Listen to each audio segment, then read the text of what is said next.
Breaking news చూస్తున్నాము. ఏదైతే దెబ్బకు దెబ్బ అన్నట్టుగా కూడా ఇరాన్ అయితే ప్రస్తుతం ప్రవర్తిస్తుందనే చెప్పాలి. పశ్చిమాసియాలో కొనసాగుతున్న యుద్ధ నేపథ్యంలో ఇరాన్ బ్రిడ్జ్ అయితే అటు అమెరికా ఇజ్రాయెల్ కలిపి కూల్ చేయడం చూస్తున్నాం. అయితే దీనికి ప్రతీకారంగా కూడా గల్ఫ్ దేశాల్లోని కొన్ని బ్రిడ్జ్ల లిస్ట్ అయితే తయారు చేసింది ఇరాన్. సో వాటన్నిటిని కూడా రిలీజ్ చేసింది. ప్రస్తుతం వాటన్నిటిపై కూడా అటాక్ చేస్తానంటూ కూడా ఇరాన్ అయితే భయభ్రాంతులకు గురి చేస్తుందనే చెప్పాలి. ఏకంగా గల్ఫ్ దేశాల్లోని 8 బ్రిడ్జ్ లిస్టులనైతే రెడీ చేసుకుంది ఇరాన్ ఇప్పటికే.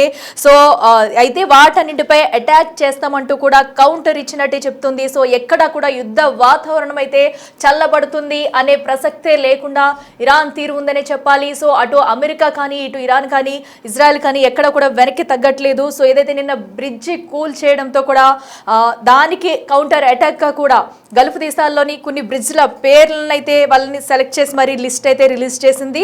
దెబ్బకు దెబ్బ అంటూ కూడా ఇరాన్ ముందుకెళ్తుందని చెప్పాలి. ఇరాన్ను రాతి యుగానికి తీసుకెళ్తామంటూ మరొక పక్కనైతే ట్రంప్ అయితే హెచ్చరిస్తున్నారు. సో వార్నింగ్ ఇచ్చిన కొద్ది గంటల్లోనే ఇరాన్ బ్రిడ్జ్ అయితే పేల్చివేసింది. సో అమెరికా ఇజ్రాయెల్ కలిపి. సో దీనికి పగతి చెందుకే దెబ్బకు దెబ్బ కొడతామంటూ కూడా ఇరాన్ ఎక్కడ వెనక్కి తగ్గట్లేదు. అయితే ఒకసారి ఆ లిస్టు చూద్దాం. షేక్ జాబార్ అల్ అహ్మద్ కువైట్, ఇక సౌదీలోని బహ్రెయిన్లను కలిపే కింగ్ ఫహద్ కాజ్వే, ఇక షేక్ జాయిద్ బ్రిడ్జి ఇది అబుదాబిలో ఉంది. అలాగే అబుదాబిలోని షేక్ ఖలీఫా వంతెన కూడా ఈ లిస్టులో రెడీ చేశారు.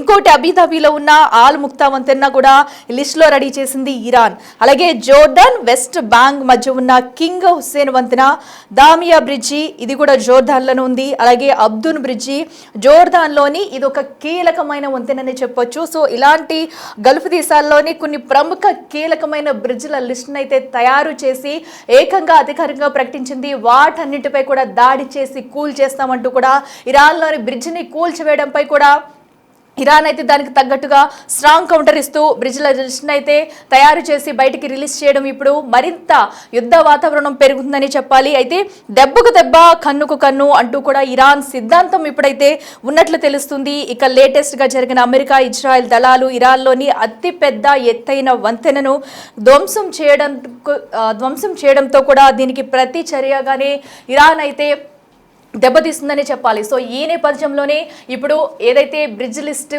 మీకు చదివినిపించామో సో వాటన్నింటిని కూడా కూల్ చేస్తామంటూ హెచ్చరికలు జారీ చేసింది. మరి ఇప్పుడు అటు ఇజ్రాయెల్ కానీ అమెరికా కానీ అప్రమత్తం అవుతాయా? సో ఎందుకంటే ఇరాన్ కూడా ఎక్కడ వెనక్కి తగ్గట్లేదు. ఇప్పటికే గల్ఫ్ దేశాల్లో ప్రముఖమైన ప్రాంతాల్లో కూడా ఇరాన్ దాడులు చేసుకుంటూ వస్తుంది. వరుసగా మిస్సైళ్లు డ్రోన్లతో కూడా ఎక్కడ యుద్ధంలో వెనక్కి తగ్గకుండా ఇరాన్ అయితే ఎగిసిపడుతుందని చెప్పాలి. మరి ఈ నేపథ్యంలో నిన్న అన్నట్టుగానే ఏదైతే అటు అమెరికా ఇజ్రాయెల్ చెప్పినట్టుగానే ఇరాన్లోని అతి పెద్దదైన బ్రిడ్జ్ని అయితే కూల్ చేశారు. మరి ఇప్పుడు ఇరాన్ ఈ లిస్టు తయారు చేసింది. ఈ లిస్టుపై కూడా ఎక్కడ మనం అనుమానం పడాల్సిన అవసరం లేదు. ఇరాన్ చెప్పిందంటే చేసి చూపిస్తుందని చెప్పాలి.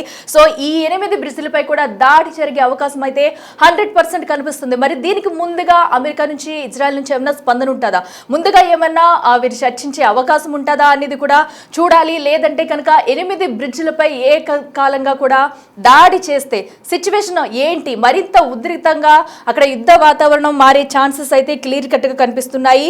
సో అయితే ఇరాన్ కూడా దేనికైనా రెడీ అంటూ కూడా ముందుకు వెళుతుందని చెప్పాలి. సో అమెరికా మేము చర్చలకు రావాలి, చర్చిస్తున్నాము, యుద్ధం తగ్గుతుంది, మేము పెట్టిన రూల్స్కి అయితే ఇరాన్ కట్టుబడి ఉండాలి, మేము చెప్పినట్టు వినాలంటూ కూడా అమెరికా ఒక పక్క నుంచి చెప్పుకుంటూ వస్తున్నా కూడా ఇరాన్ ఎక్కడ కూడా వెనక్కి తగ్గట్లేదు. సో అటు గల్ఫ్ దేశాలని కూడా లక్ష్యంగా చేసుకుని అలాగే అమెరికా ఎంబసీలపై దాడులు చేస్తుంది.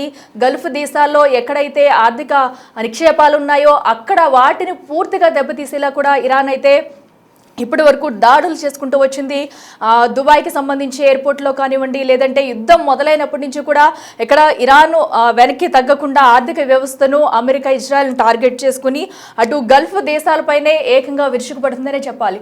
సో ఈ నేపథ్యంలో ఇటు ఇజ్రాయెల్ అమెరికా కూడా వెనక్కి తగ్గకుండా యుద్ధం ఉపసంహరించుకుంటాము, చర్చలు చేస్తాము అంటూ చెప్పుకుంటూ వస్తున్న ట్రంప్ కూడా ఎక్కడ అవకాశాలు సూచనలు కూడా ఎక్కడ కనిపించట్లేదు. సో ట్రంప్ ఒక పక్క నుంచి ఎన్ని మాటలు చెప్తున్నా, వైట్ హౌస్ నుంచి ఎన్ని సూచనలు చేస్తున్నా కూడా దాన్ని పూర్తిగా ఖండిస్తుంది ఇరాన్. సో మేము ఎక్కడికి చర్చలకి సిద్ధం కావట్లేదు, మా దగ్గరికి ఎవరైనా చర్చలకి వస్తే కనుక మేము దేనికి ఒప్పుకోము, మేము బాధ్యతాయుతంగా ముందుకెళ్తున్నాము, మా మీద దాడులు చేస్తే ఊరుకోము, ఏ దేశానికైనా కూడా ఎలాంటి వారు మా మీద దాడులు చేసినా కూడా ఊరుకోమంటూ కూడా ఇరాన్ చెప్పుకొస్తుంది. సో ఈ నేపథ్యంలోనే ఏదైతే వాళ్ళు నిన్న కూల్ చేసిన అతి పెద్దదైన బ్రిడ్జికి సంబంధించి కూడా ఇప్పుడు దానిపై టార్గెట్ చేసుకుంటూ ఖచ్చితంగా ప్రతీకారం తీర్చుకుంటామంటూ కూడా బ్రిడ్జ్ లిస్ట్ని అయితే రెడీ చేసింది. మరి ఇప్పుడు ఏం జరగబోతుంది అనేది ఉత్కంఠంగా మారిందని చెప్పాలి. ఇక మరింత సమాచారం అందించేందుకు మా అసిస్టెంట్ ఎడిటర్ రామ్దాస్ అందుబాటులో ఉన్నారు. రామ్దాస్, చూస్తున్నాం కూడా ఇరాన్ ఎక్కడ వెనక్కి తగ్గట్లేదని చెప్పాలి. ఇప్పుడు నిన్న ఇరాన్లో బ్రిడ్జ్ కూల్ చేసినందుకు కూడా ప్రతీకారంగా 8 బ్రిడ్జ్ల లిస్ట్ అయితే తయారు చేసింది.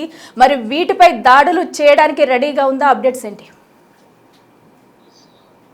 అయితే టెహ్రాన్ తీవ్రంగా స్పందించింది. ప్రతీకార చర్యలు తప్పవంటూ స్పష్టం కూడా చేస్తోంది, గట్టి హెచ్చరికలు కూడా జారీ చేస్తోంది. దీంతో ప్రస్తుతం గల్ఫ్ ప్రాంతంలో ఉన్నటువంటి 8 ముఖ్యమైన వంతెనలు లక్ష్యంగా చేసుకుని ఒక హిట్ లిస్ట్ కూడా విడుదల చేస్తుంది. ఇప్పుడు ఇది సంచలనం రేపుతోంది. అంతేకాదు చాలా ఆందోళనకర పరిణామం కూడా మనకు అర్థం చేసుకోవాలి. ఎందుకంటే ఇరాన్ లోని B1 వంతెనపై అమెరికా దాడులు జరిగిన తర్వాత అది కూలిపోయిందన్న నివేదికలు వెలువడిన వెంటనే ఎస్కలేషన్స్ మరింత పెరిగాయి. అది అంతా ఇంత కాదు, పశ్చిమాసియాలో మళ్ళీ ఏం జరగబోతుంది, పరిస్థితులు పూర్తిగా చేయదాకపోతున్నాయి అన్నట్టుగా అర్థమవుతుంది. ఎందుకంటే ఈ సంఘటన తర్వాత అమెరికన్ అధ్యక్షుడు ట్రంప్ ఇది మొదటిదే, ఇంకా కొనసాగుతుందంటూ కామెంట్ చేయడం పరిస్థితి తీవ్రతకు అడ్డం పడుతుంది. ఇంకా వాతావరణం వేడెక్కుతుందని దానికి మనకు అర్థం చేసుకోవచ్చు. అంటే ఇక్కడ దీనికి ప్రతిస్పందనగా ఇరాన్ ప్రభుత్వం మీడియా కూడా కొన్ని వాళ్ళ టార్గెటెడ్ లిస్ట్ బయట పెట్టింది. ఇరాన్ గుర్తించిన వంతెనలో గల్ఫ్ దేశాలకు అత్యంత ప్రాధాన్యం ఉన్నటువంటి నిర్మాణాలు అయితే మనకు కనిపిస్తున్నాయి. టోటల్ గా సౌదీ కావచ్చు, బహ్రెయిన్ కలిపే కింగ్ ఫహద్ కాజ్వే, అబుదాబిలోని షేక్ జాయద్ బ్రిడ్జ్ కావచ్చు, దోహాలోని కతార్ బ్రిడ్జ్ కావచ్చు, కువైట్ లోని Sheikh Jaber Al Ahmad Al Sabah Causeway, ఇట్లాంటి కీలక వంతెనలన్నీ కూడా ఈ జాబితాలో ఉన్నాయి. అదనంగా ఒమన్, ఇతర గల్ఫ్ దేశాలను మరికొన్ని ప్రధాన వంతెనలు కూడా మనకి ఇక్కడ టార్గెట్ గా కనిపిస్తున్నాయి. అంటే ఎందుకు ఇవి ఇంపార్టెంట్ అనుకుంటే కనుక, ఈ వంతెనలపై ఏదైనా దాడి జరిగితే ఖచ్చితంగా గల్ఫ్ దేశాల మధ్య రవాణా వ్యవస్థ అనేది పూర్తిగా దెబ్బతినే అవకాశం ఉన్నట్టుగా నిపుణులు కూడా చెప్తున్నారు. అంతేకాదు ప్రపంచ చమురు సరఫరా గొలుసుపై కూడా ఇది భారీ ప్రభావం పడే అవకాశం ఉన్నట్టుగా హెచ్చరికలు అయితే వస్తున్నాయి. ఎందుకంటే అమెరికా తమ కీలక మౌలిక వసతులను దెబ్బతీస్తే తాము కూడా గల్ఫ్ ప్రాంతంలో ఉన్న అమెరికా మిత్ర దేశాల వంతెనలు కూడా లక్ష్యంగా చేసుకుంటామంటూ ఇరాన్ పరోక్షంగా సంకేతాలు ఇచ్చినట్టుగా మనం ఇప్పుడు అర్థం చేసుకోవాల్సిన పరిస్థితి కనబడుతుంది. సో ఏదేమైనా ఇది చాలా తీవ్రమైన ఆందోళనకు దారితీసే అవకాశం కనిపిస్తుంది. అంటే ఇక్కడ ఇరాన్ ఒకటే చెప్తోంది, మీది కేవలం 250 ఏళ్ల చరిత్ర కావచ్చు, మాది 6000 ఏళ్ల చరిత్ర కలిగినటువంటి దేశం అది. సో నువ్వు రాతి యుగం అంటున్నావు కదా అంటూ మేము దానికి సరైన సమాధానం చెప్తామంటే ఇప్పుడు ఇరాన్ కౌంటర్ ఇస్తోంది. సో ఆ రకంగా ఇరాన్ సామర్థ్యాన్ని ఒకవేళ ట్రంప్ తక్కువ అంచనా వేశారా అనే అంచనాలు కూడా మనకి ఇక్కడ అర్థమవుతున్నాయి. ఎందుకంటే ఇజ్రాయెల్ సహకారంతో గెలుపు చాలా సులభమని నమ్మి యుద్ధానికి దిగినటువంటి ట్రంప్ ఇప్పుడు కొంత ఇరాన్ నుంచి భారీ ప్రతిఘటన ఎదురవుతుండడంతో మరి చాలా వ్యూహాత్మకంగా వివరించాల్సిన అవసరం అయితే కనిపిస్తోంది. ఇప్పటికైతే ట్రంప్ అయితే చెప్తున్నాడు, ఆల్రెడీ మేము అక్కడ రెజ్యూమెంట్ చేంజ్ చేసాము, ఇప్పటికీ మేము గెలిచామని చెప్పుకుంటున్నప్పుడు కూడా ఇరాన్ దాన్ని ఎగతాళి చేస్తున్న పరిస్థితి కనబడుతుంది. అంటే ఇరాన్ పై భీకర దాడులు చేస్తాం, పూర్తిగా నాశనం చేస్తామంటూ, రాతి యుగంలోకి నెట్టేస్తామంటూ అమెరికా అధ్యక్షుడు ట్రంప్ చేసిన వ్యాఖ్యలకు టెహ్రాన్ అయితే చాలా ధీటుగా స్పందిస్తుంది. ట్రంప్ తన సైనికుల్ని సమాధుల్లోకి తీసుకెళ్తున్నాడు. అంతేకాదు 250 ఏళ్ల చరిత్ర కలిగిన అమెరికా 6000 సంవత్సరాల చరిత్ర కలిగినటువంటి మా సివిలైజేషన్ ని బెదిరించడం వారి భ్రమ అంటూ ఇరాన్ ఘాటైన హెచ్చరికలు చేస్తుంది. Iran elite Islamic Revolutionary Guards Corps Aerospace Force commandos brigadier general Sayyid Majid Mousavi America రక్షణ మంత్రి పీటర్ హెగ్సేత్ తో ఎక్స్ లో పెట్టిన పోస్ట్ కౌంటర్ అయితే ఇచ్చారు. సో మా గడ్డపై అడుగు పెట్టిన ఏ ఒక్క అమెరికా సైనికుడు కూడా ప్రాణాలతో వెళ్ళడు, అగ్రరాజ్య పరుగు పోయే వరకు యుద్ధం ఆగదంటూ తేల్చి చెప్పిన పరిస్థితి. సో మొత్తం మీద దీన్ని బట్టి చూస్తే మనకు అర్థమవుతుంది ఏంటంటే ఇక నువ్వా నేనా తేల్చుకుందాం అన్నట్టుగానే మనకి ఇక్కడ పరిస్థితి పొట్టొస్తుంది. ఎందుకంటే హర్మూజ్ జలసంధిని పూర్తిగా తెరిచి స్వేచ్ఛగా నౌకలు రాకపోకలు జరిగిన తర్వాతే సీజ్ ఫైర్ గురించి మేము ఆలోచిస్తామన్నటువంటి డొనాల్డ్ ట్రంప్ మాటలు కూడా వాళ్ళు ఇప్పటికే కొట్టిపారేశారు. అసలు మీ దగ్గరికి ఎవరు వచ్చారు చర్చలకు అంటూ చాలా వ్యంగ్యంగా మాట్లాడిన పరిస్థితి. అంటే ఇక్కడ అంటే అప్పటి వరకు మేము దాడులు చేస్తూనే ఉంటామంటూ ఇటు అమెరికా హెచ్చరిస్తుంటే మేము కూడా దానికి ఏ రకమైన సమాధానం చెప్తామో మీరే కాసుకొని కూర్చోన్నట్టు వీళ్ళు కూడా చెప్తున్న పరిస్థితి కనబడతా ఉంది. సో ఆ రకంగా ఇప్పుడు ఉన్న సిచ్యువేషన్ లో అంటే ఓవరాల్ గా మనం అర్థం చేసుకోవాలి ఏంటంటే ఈ బ్రిడ్జ్ కూల్చివేసిన తర్వాత ఇప్పుడు గల్ఫ్ దేశాలకు తలనొప్పిగా పరిణమిస్తుంది. అంటే గల్ఫ్ దేశాలు ఇప్పటికే గల్ఫ్ కోఆపరేషన్ కౌన్సిల్ ఏదైతుందో GCC చాలా తీవ్రంగా స్పందిస్తోంది. ఎందుకంటే ఇప్పటికే అక్కడ చాలా డ్యామేజ్ అవుతుంది. అమెరికా స్థావరాల పేరుతో ఎయిర్ బేస్ ధ్వంసం చేసి అంతవరకు ఊరుకుంటే అయిపోయింది. కానీ ఎస్ రామ్దాస్, మన యుద్ధం స్టార్ట్ అయినప్పటి నుంచి కూడా చూస్తున్నాము, ఇరాన్ అయితే గల్ఫ్ దేశాలనే లక్ష్యంగా చేసుకుని కూడా పూర్తిగా వాటిపైనే టార్గెట్ పెట్టుకుందని చెప్పాలి. సో ఇప్పుడు ఏదైతే లిస్ట్ అయితే రిలీజ్ చేసింది, ఈ 8 బ్రిడ్జిల్ని కనుక నిజంగా ఇరాన్ చెప్పినట్టు కోల్చివేస్తే కనుక మరింత సంక్షోభంలో పడిపోతాయి గల్ఫ్ దేశాలు. మరి ఇప్పటికైనా అటు అమెరికా, ఇజ్రాయెల్ నుంచి ఏమైనా స్పందన ఉంటుందా? ఒకవేళ లేదంటే నేరుగానే గల్ఫ్ దేశాలు ఇంతకు ముందు కూడా మేమే అటాక్ చేస్తాము, ఇరాన్ వద్దకు వెళ్తామంటూ కూడా చెప్పుకొచ్చాయి. సో ఇప్పుడేమన్నా గల్ఫ్ దేశాలు యుద్ధంలో ముందుకు వస్తాయనుకోవచ్చా? అదే చెప్తాను, గల్ఫ్ కోఆపరేషన్ కౌన్సిల్ ఏదైతే ఉందో ఆ GCC దేశాలన్నీ కూడా సమావేశమై తీవ్రంగా స్పందించాయి.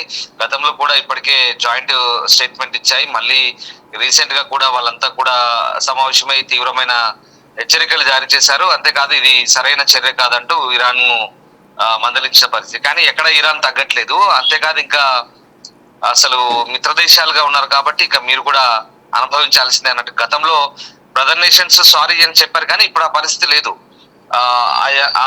అదంతా పోయింది. ఇప్పుడు యుద్ధం 35వ రోజు జరిగింది, 2వ నెలకు వచ్చింది. ఇంకా ఇప్పుడు మీరు కూడా వాళ్ళతో సహకరిస్తున్నారు కాబట్టి వాళ్ళకి ఆశ్రయం ఇచ్చే మీరు కూడా మా శత్రువులే అనే ధోరణితో ఇప్పుడు ఇరాన్ వెళ్తున్నట్టుగా మనకు అర్థమవుతుంది.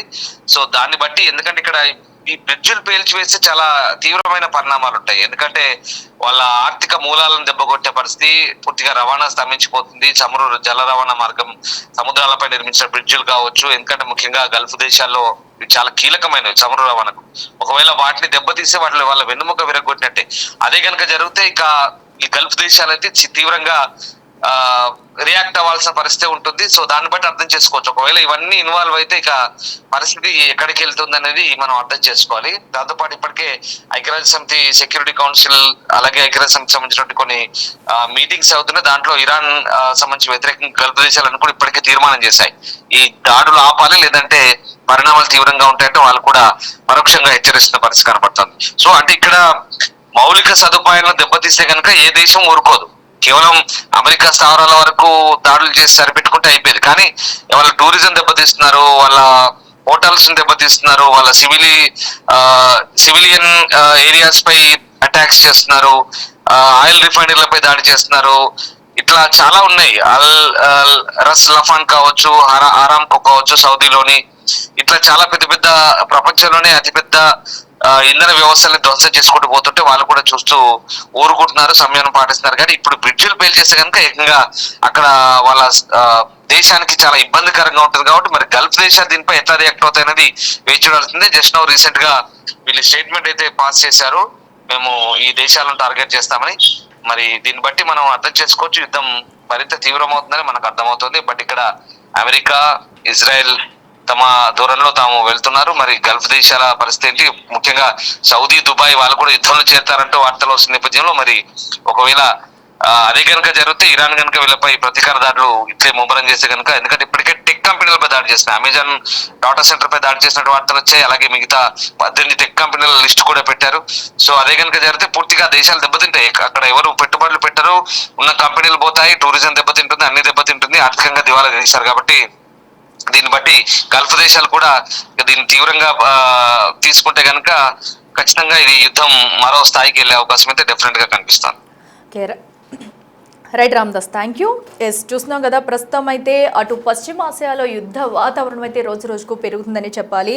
సో ఏదైతే బ్రిడ్జ్పై అటాక్ చేస్తామంటూ ట్రంప్ స్ట్రాంగ్ వార్నింగ్ ఇచ్చారు. సో అన్నట్టుగానే వార్నింగ్ ఇచ్చిన కాసేపటికే బ్రిడ్జ్ని అయితే కూల్ చేశారు. సో దీనికి దీటుగానే ట్రంప్కు వార్నింగ్ ఇస్తూ కూడా ఇరాన్ ఎక్కడ వెనక్కి తగ్గమంటూ కూడా గల్ఫ్ దేశాలకు సంబంధించి 8 బ్రిడ్జ్ల లిస్ట్ని అయితే రెడీ చేసి కూడా అధికారికంగా బయటకు ప్రకటించింది. ఒకవేళ అటు ఇరాన్ అన్నట్టుగా కూడా 8 బ్రిడ్జ్లపై కనుక ఒకవేళ దాడి చేస్తే పరిస్థితి మరింత ఘోరంగా తయారయ్యే ఛాన్సెస్ ఉన్నాయి. సో ఇప్పటికే గల్ఫ్ దేశాలని కూడా ఆర్థికంగా అటు ఏదైతే పలు ప్రధాన ప్రాంతాలపై, పట్టణాలపై కూడా ఇరాన్ అయితే దాడులు చేసుకుంటూ వచ్చింది. ఇప్పుడు ఏదైతే బ్రిడ్జ్ లిస్ట్ రెడీ చేసిందో అక్కడ కనుక దాడులు చేస్తే పరిస్థితి ఎలా ఉంటుంది అనేది కూడా ఎవరు ఊహించలేనంతగా మారుతుందని చెప్పాలి. సో ఒక పక్కన ట్రంప్ చర్చలకు రావాలి, మేము పెట్టిన రూల్స్కి ఇరాన్ ఒప్పుకోవాలంటూ చెప్తుంటే ఇరాన్ మాత్రం మాకు ఒప్పుకోవాల్సిన అవసరం లేదు, మేము ఎవరితో చర్చలకు రాము అంటూ కూడా ఇరాన్ అయితే తెగేసి చెప్తుంది. సో యుద్ధానికి ఒకరి మీద ఒకరు కాలు దువ్వుకుంటూ కూడా ఇంకా ముందుకు వెళుతున్నారని చెప్పాలి. ఎస్, చూడాలి మరి ఒకవేళ ఈ రోజు కనుక ఇదైతే ఇరాన్ చెప్పినట్టుగా నిజంగానే వీటిపై దాడి చేస్తుందా, దాడి చేస్తే పరిణామాలు ఎలా ఉంటాయి, వీటి గల్ఫ్ కంట్రీస్ నేరుగా యుద్ధంలోకి దిగే ఛాన్స్ ఉందా? ఎందుకంటే అటు ఇజ్రాయెల్ నుంచి అమెరికా నుంచి కూడా పూర్తి సహకారం లేదు. ఇప్పటికే గల్ఫ్ దేశాలను కూడా చాలా ఆర్థికంగా నష్టపోతున్నాయి. సో అక్కడున్న జనాలు కూడా చాలా ఇబ్బందులు పడుతున్నారు. మరి ఇలాంటి సిచ్యువేషన్లో గల్ఫ్ దేశాలు ఏమన్నా ఒక స్టాండర్డ్గా కీలక నిర్ణయం తీసుకుంటారా అనేది కూడా ఈరోజు చూడాలి.